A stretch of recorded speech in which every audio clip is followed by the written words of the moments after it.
The summer I learned to listen. The old house learned to listen back. It began with the lilac breath at dusk, when the air would suddenly hum with something like a tune I knew but could not name. A softness that settled in the bones of the wallboards and along the edges of the stair treads. I was a child then, wide-eyed at the way sunlight pooled on the kitchen table, as if it had found a small, bright life of its own to cradle there.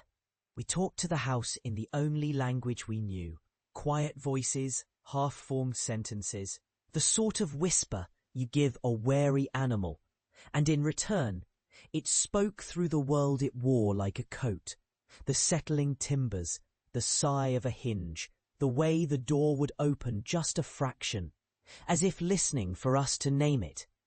That summer, we found a ritual, a thing that seemed innocent enough in the daylight, a box of chalk, a strip of red ribbon, a ritual of listening and promising.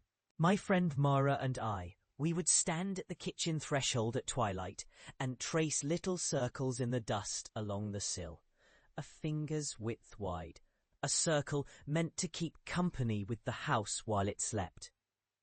We spoke the names of those who had disappeared from our town, grandmothers who never told you what a rainstorm could hide behind its eyes, uncles who walked away and never found the way back, friends who had run into the hedges and did not return, and we asked them to be patient, to hold steady with us until the morning.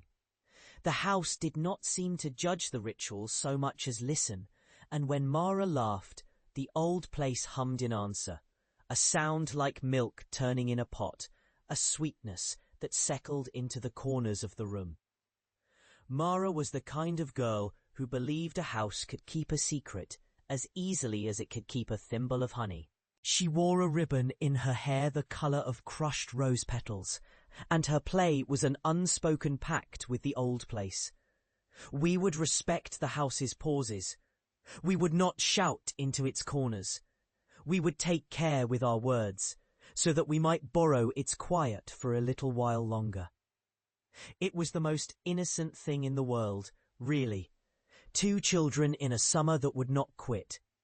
The air thick with cicadas, the scent of wet earth after a rain, and the house listening to us with its vast, patient ear.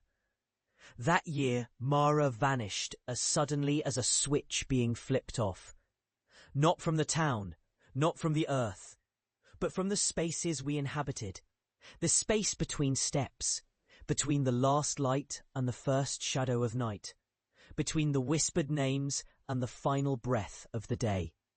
The store of ordinary sounds, keys in a bowl, kettle singing on a stove, the clock's patient tick grew hollow where she once stood and walked.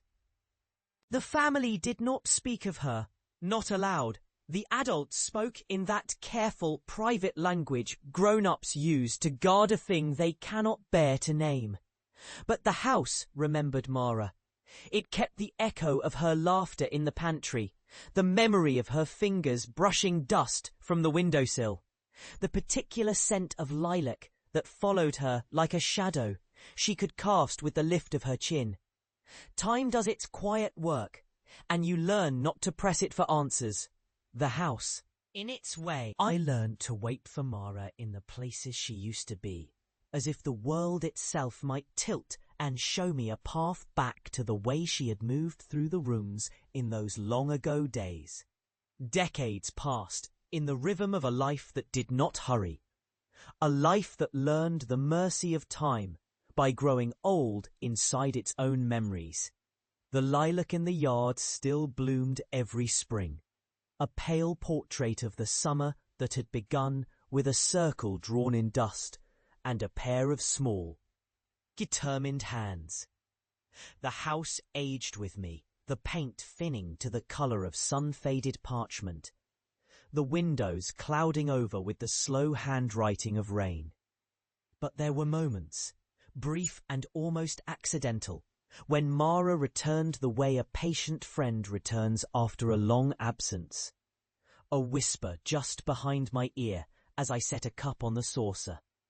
a shadow at the edge of the kitchen door, a smile caught between the panes of a cracked window. Each time I looked, she was there, as she had always been. Not older, not changed, merely present in the margins of the world, as if the air itself kept a reserve of herself for when we would most need her. The house did not forget to remind me of the ritual that summer we thought was a simple, innocent game. It started with the small, almost bored sound of the clock in the living room, and then the sound moved, as if carried on a thread of air, toward the kitchen where we had traced the circle in dust so many years before. The circle remained, not erased by time, but held at its edge by something older than us both, something patient and patience patient. The first of the small signs did not come as a loud proclamation. It came as a small change in the air, a cooler draft that would brush the bare skin of my forearms when the day grew heavy with heat. A smell of rain on dry stone that had not rained in weeks, despite the forecasts. Mara's laughter did not appear again, but the memory of it sharpened into a kind of warning, thin as a thread drawn tight.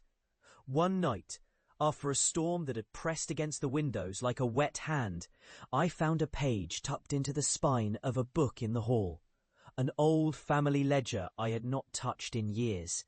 The page was plain, unornamented, the handwriting a careful thing that belonged to a girl who should have been long gone from this house's memory. It was Mara's writing, clear as day, and yet not quite the same as the Mara I had carried with me in childhood. On that page, in that careful hand, she wrote a list of names, names I recognized and names I did not.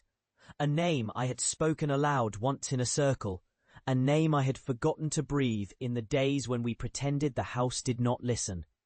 Below the list, in ink that bled into the thin paper as if the page itself were soft with old age, there was a final line. I am here. Wait for me. I turned the page over and found not a second writing, but the same words repeated in a different hand. My own handwriting, but not mine as I remembered writing it.